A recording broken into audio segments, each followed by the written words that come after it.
thought of running for city councillor or school trustee? Have you ever wondered, do you really have the stuff to do it? And how would you go about it? Put your name forward, develop a campaign, and meet the public. I talked to Nadine Nakagawa, a city councillor here in New Westminster. She wants to see more women at the table and other voices from underrepresented groups. So she has set up a feminist campaign school, and it's starting soon, January 13th.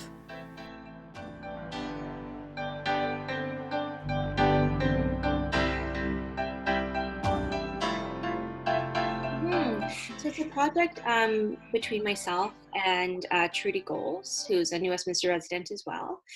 And it's come out of the conversation basically that there's no lack of evidence about this. This is fairly well known that local government is the least representative level of government. So this has traditionally been a gender representation. So women are least represented at local government tables. And as you actually go up the levels of government, it improves. And for example, in our recent BC election, we saw a number of women get elected. And one of the reasons why that is actually because the party that won, the BC NDP, has an equity mandate that increases both gender representation as well as just overall diversity. So it's not just a coincidence, it's actually mechanisms to make that the case. So we have seen in 2018, when I was elected, we did see more women get elected to local government tables here in BC. But unfortunately, what we saw even drop away or not improve is the diversity in other ways. So in New Westminster, in a city that's almost 50% renters, I'm the only renter. Me and Chinu in 2018 were the first people of color ever elected in the city of New West. And you see in other cities that is not, Burnaby is a very diverse city. It's a mostly white council, city of Surrey as well. So what the Feminist Campaign School is really to encourage people who are underrepresented, and that can mean in lots of different ways, that you don't see yourself represented at local government tables, to get them ready to run in 2022. We also know that often what happens, especially at local government, is somebody's like, I would like to run, and their friend thinks, oh, you'd be great, I'd love to support you, but I've never worked on a campaign before. I'm not political. I don't know what it means. So there's a stream both for candidates and for campaign staff.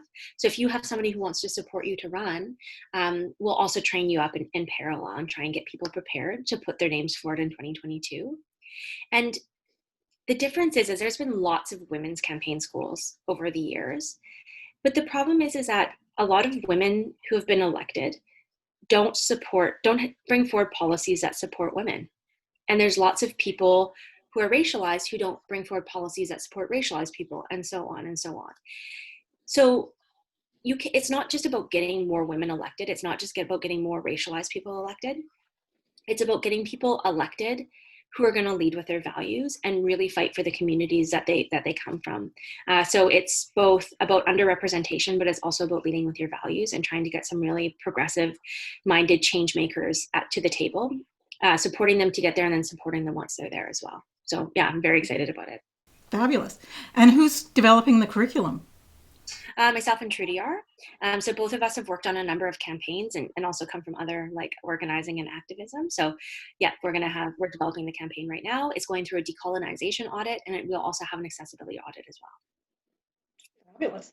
So it's over the course of 6 weeks, starting in mid-January, is that?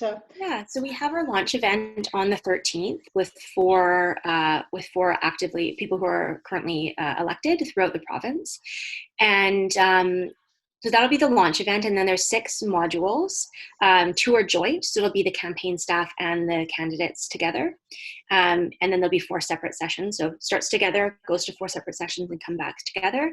And we'll be exploring things like power and influence and movement building. But also we'll be talking about really concrete things like creating a fundraising plan and creating a campaign plan. The sessions are each 3 hours. They're on the weekends, and there'll be like a work together session on Wednesday evenings. And we're aiming to have it so that everybody who wants to attend is able to attend for free. So having it fully scholarshiped. So yeah, that's what we're currently working on. So hopefully we'll have a whole cohort coming through and ready to go by the end of, by International Women's Day, actually, is when it'll be wrapped up. That is wonderful. Now, is it particularly focused on city government?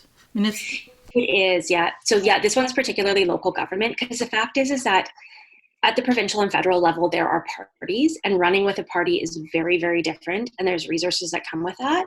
And again, like I said, it's local government where we actually see the biggest representation problem. So yeah, we're really focused there. To me, that seems a bit odd in the sense that for women who are often the caregivers, that that'd be the first place they'd look. Yeah, it's a fair point. Like, you don't have to fly to Ottawa. You don't have to go to Victoria every week. You're in your home community. For most people, I think most positions, it's not actually full time. It's a lot of hours, but it's not 40 plus hours a week.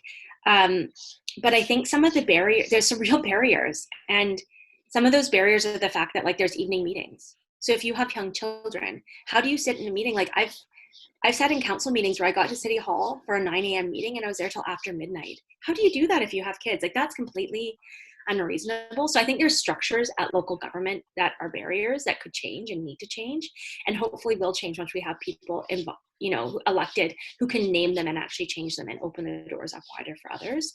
But yeah, it's a really interesting point, isn't it? You think that this would be the most representative area where, I mean, women are community leaders. So often they run the nonprofits, they run arts organizations, they're teachers. Like, there's so many women leaders out there. You'd think that they would be just dominating the local government tables, but they're not. Fascinating. So is there any kind of message you want to get out about that, what you're setting up? And this is your opportunity to get it on our community television. Well, I often get asked by people who maybe have always thought about running or are interested in politics, like, what do I have to what do I have to do to be qualified to be a city councillor or a mayor or a school trustee? And the fact is like, the chances are you're qualified right now. We bring our full selves to the work, right? We bring our professional experience, we bring our educational experience, we bring our lived experience, knowledge from our communities. And there's no one particular set of skills or experience that you need. And in fact, we need more voices at the table that come from different places in all the ways that means. So if anyone is interested in exploring it, this is a really, I think, safe place to explore it. That this is a campaign school that will not tell you to change yourself. We are actively anti-oppressive, and that we really want to encourage and support people to be part of it, whether that's as a candidate or supporting somebody else. So if anybody's interested and they feel like, I've never seen myself there, I don't know if it's for me, I don't feel good enough, I hear that so often.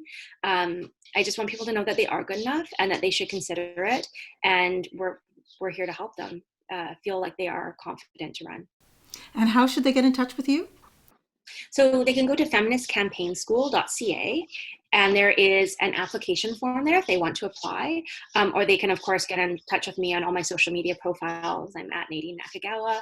I have a website, NadineNakagawa.ca, that people can come to and send me an email if they like through that. There's a form there. If they have questions, I'd love to chat with them about it ahead of time. Anything to make people feel comfortable and like they can do this, we want to do. So, one last question. So your partner is... tell me her name and what her relationship is to city politics. Mm-hmm. So Trudy Goels is I don't know how she'd describe herself in terms of city politics, but she's on the board of Women Transforming Cities, which is an organization that does work to bring forward women-friendly policy at cities across Metro Vancouver. And they have the Hot Pink Paper campaign, for example, which is a bunch of feminist policies that they advocate for. She has supported political candidates, not just in Westminster, but actually across the country. And she is somebody who, for example, has come and sat in when we could still have in-person city council meetings. She just came and sat in at city council meetings to support the women councillors there, because often it's mostly men in council chambers, quite frankly. From the attendees standpoint, and there's lots I could say about that. But she's really somebody who just wants to support people both to get elected and once they are elected. And she's somebody who sees herself as somebody who works on the background to support others and push them forward. Love the kitty cat walking by. Thank you very much, Nadine. I really appreciated your time. Yeah, it was a pleasure to speak with you.